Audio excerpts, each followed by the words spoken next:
Imagine you have been thrown into a strange, exotic foreign country, and in the midst of all this, you've lost your loved one. Not only is this an unexpected journey, you also feel unprepared. As you begin to navigate the streets to look for your loved one, you realize there are multiple barriers, such as languages, different traditions, and cultures. You begin to feel lost, overwhelmed, and burdened, concerned whether or not you've made the right decisions. Are you going the right direction? Are you in fact getting further away from your loved one? Have the decisions you made potentially impacted the well-being of your loved one? Are they going to be okay? Are they going to be all right? If you had the opportunity to consult with a local expert, would you? This expert has been down these paths before, know the language, know the science, and can get you where you need to go. Unfortunately, when many families enter critical care settings, this is often how they feel, that feeling of being lost, overwhelmed, and burdened. In our opinion, there are three main arguments as to why family members should not be considered partners in care.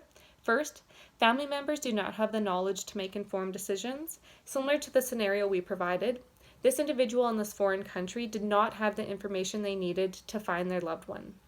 Second, family members can experience significant psychological distress that can have lasting impacts. Again, in the scenario we provided, that individual was feeling a lot of burden as to whether or not they had made the right decisions and if those decisions were impacting their loved one. This can have both short and long-term impacts. Third, the healthcare providers may not have the time and the resources to educate families and to enable them to be active in the care delivery.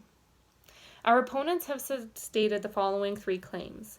First is that families can decrease psychological distress in the critical care setting, and we feel that that is still for debate as we know that there are heightened and elevated decisions that have to be made.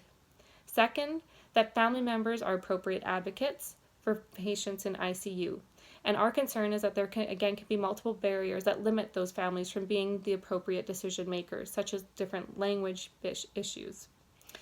Third and last is that open visitation is ideal. Our concern is that the resources and the structural limitations may not be able to offer open visitation. So in conclusion,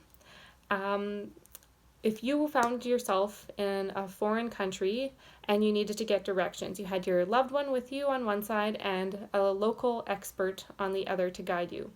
Knowing that time is precious and you want to get where you want to go as soon as possible, who is it that you're going to consult with?